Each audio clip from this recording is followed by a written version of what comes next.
Hello, friends, and welcome to the Two for Tuesday podcast, brought to you by Second Round Music. If you're a first-time listener, a big thank you for being here. And if you're a returner or a regular listener, well, I appreciate you just as well. I'm your host, Michael Pezent, and today we're heading west, way out west, to a place where country music put on a pair of blue jeans, plugged in an electric guitar, and decided it didn't want to sound anything like polished Nashville anymore. That's right, we're diving into the Bakersfield Sound. This subgenre changed the face of country music in the late 50s and early 60s. It stripped things down, got loud, got raw, and became the sound of working folks, honky-tonks, and California migrant life. And we'll dig into two songs that define it: Buck Owens' Act Naturally, and Merle Haggard's Mama Tried. So grab a seat, turn up the volume, and let's roll into Bakersfield. But before we do that, let's take a listen to this sponsored message, and I'll catch you on the other side. Are you ready to take control of your finances and build a brighter future?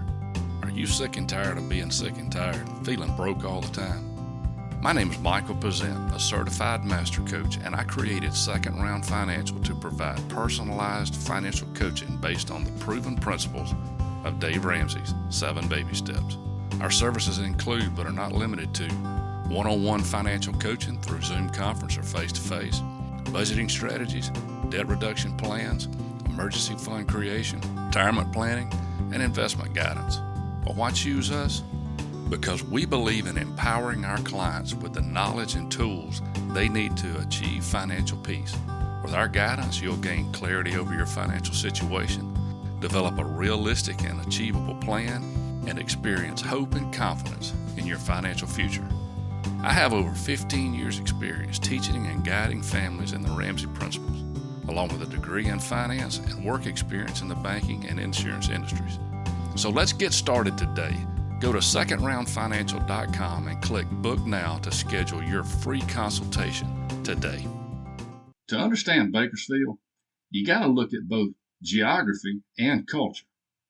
Nashville in the 1950s had Music Row, RCA's Studio B, and producers like Chet Atkins and Owen Bradley shaping the countrypolitan sound with lush strings, background choruses, and a production style that leaned closer to pop than honky-tonk.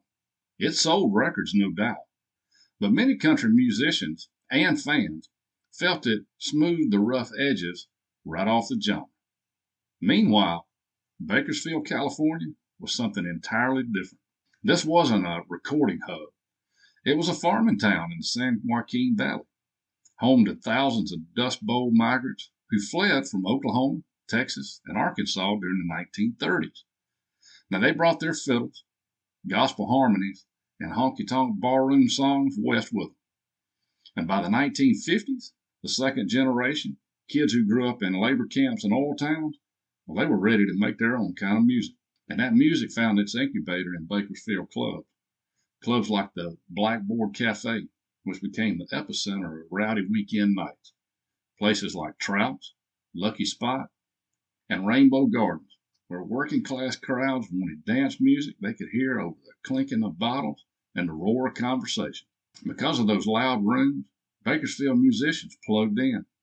They favored Fender Telecasters, which by coincidence were manufactured just down the road in Fullerton, California. The Telecaster gave them a bright, biting twang that cut through the smoke-filled honky-tonks like a hot knife through butter. And you add that pedal steel, an upright or an electric bass, and a drummer who could keep it sharp, and you had a harder, electrified edge than Nashville just wasn't touching. Now, culturally, Bakersfield was also a frontier. Nashville had institutions, contracts, and gatekeepers. Bakersfield musicians often recorded in Hollywood studios like Capitol, but it did it on their own terms, without bowing to Nashville producers. They dressed differently, too. Buck Owens and his buckaroos in their colorful nudie suits and matching guitars, and Merle Haggard in plain shirts and workman boots. Now, when you think of Bakersfield Sound, most, and even myself, think of Buck Owens. But he wasn't responsible for creating the sound. There were others before him. One of the first groups to make it big on the West Coast was the Maddox Brothers and Rose. Now, musically active from the late 30s till the 1950s, the group consisted of four brothers, Fred, Cal, Cliff, and Don, along with their sister Rose. Now, get this, they were originally from Boaz, Alabama, but they rode the rails and hitchhiked to California in 1933 when the band members were still children. They were following the failed efforts of their sharecropper parents during the early part of the Depression. Now, they got there a little in advance of the influx of Okies who were to flood the state in the later 1930s. Now, the family struggled as fruit and vegetable pickers, where they would often work from dusk till dawn, and they would also find themselves sleeping out on the ground. The family eventually settled in Modesto, California, where they started developing their musical ability. And by the late 1930s, they officially became California's best hillbilly band. Now, they were the first to wear outlandish costumes also, and they made a true show out of their performances. But artists like Wynn Stewart were the first to bring electric instruments, and he had also added the backbeat of the drum, as well as other stylistic elements borrowed from the early days of rock and roll. Now, Wynn never had huge chart success, but he was the inspiration for Buck and Merle both. And so not only were different artists responsible for the new country sound, there was one song that played a huge role in its explosion. In 1954, MGM recording artist Bud Hobbs recorded a song called Louisiana Swing, with, oddly enough, Buck Owens on the lead guitar. This song was the first song recorded in the style that we know today as the Bakersfield Sound. So in the early 1960s, Buck and Merle, among others like Gene Shepard, who sung a Dear John letter, was the first major country hit single to use entirely Bakersfield musicians. Now, they brought the Bakersfield Sound to the mainstream audiences, and soon it became one of the most popular sounds in country music, helping spawn country rock and influencing later country stars such as Dwight Yoakam, Marty Stewart, and the Mavericks. Now, Bakersfield wasn't just a sound, it was an identity. And in the late 1960s, this new identity would explode onto the charts. They're gonna put me in the movies. They're gonna make a big star out of me. They'll make a film about a man that's sad and lonely, and all I gotta do is act naturally. Now let's start with Buck. If you think of Bakersfield, you think of Buck Owens and the Buckaroos. Now, they set the template.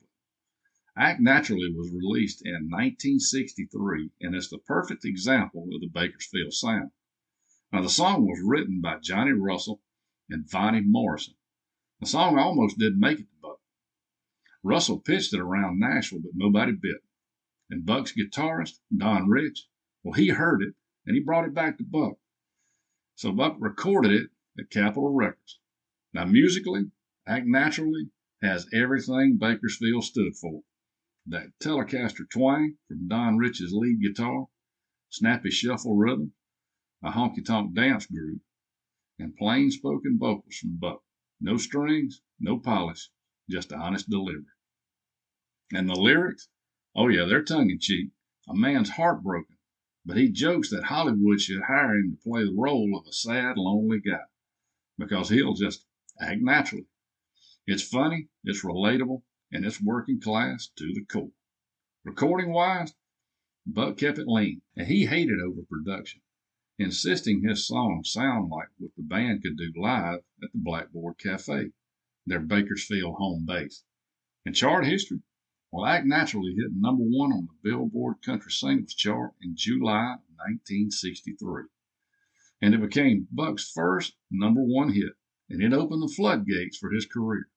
Years later, the Beatles lead the cover, with Ringo Starr singing lead.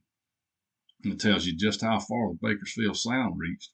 Now, if Buck Owens was the pioneer, Merle Haggard was the poet of Bakersfield. Haggard's life was Bakersfield through and through.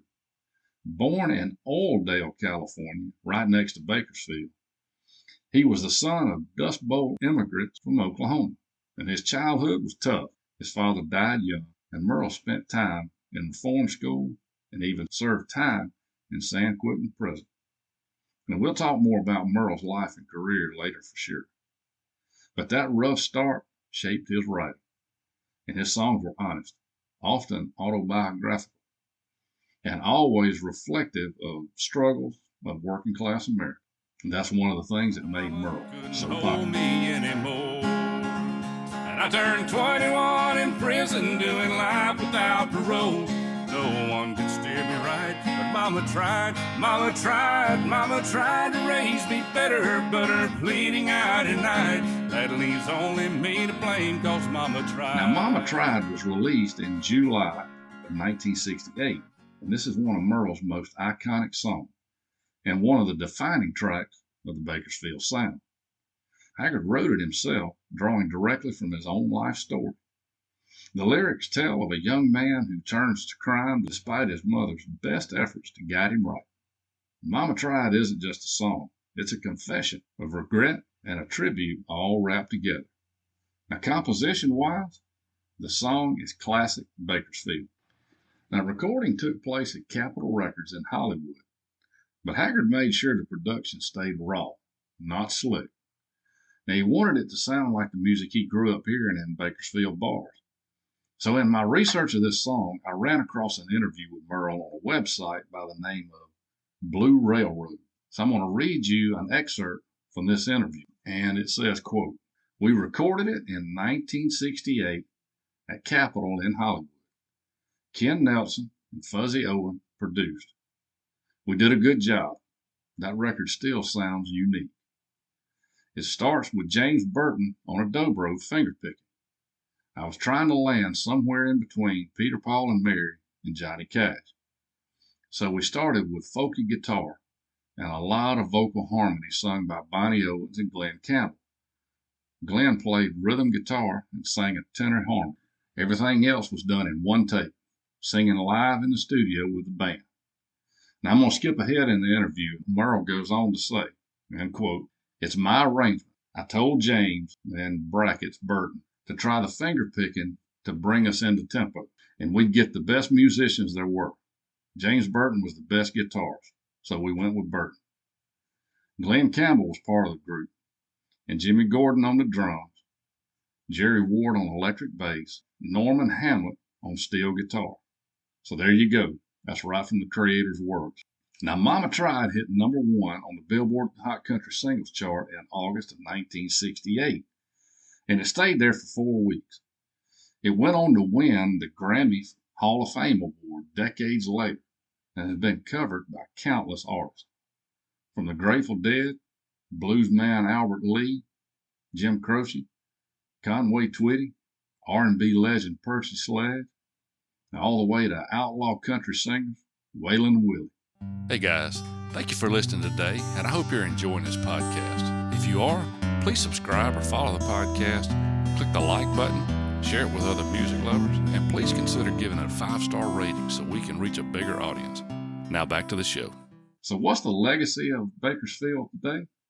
Well, in short, it proved that country music could thrive outside of Nashville, and it gave the genre back some of its grip. Take Buck Owens. His stripped-down Telecaster sound directly inspired the outlaw movement in Texas.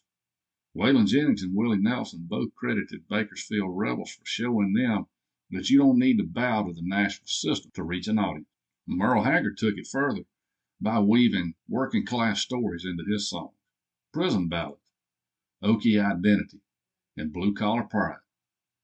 That lyrical honesty set the stage for the outlaw poets like Chris Christopherson, Billy Joe Schaefer, and David Allan Coe. And then there's the ripple effect decades later. In the 1980s, the aforementioned Dwight Yoakam took the Bakersfield twang and mixed it with a rockabilly energy and made himself a superstar. Old Buck even came out of semi-retirement to record with him. And Brad Pezent has always cited the Telecaster-driven Bakersfield sound as a key influence.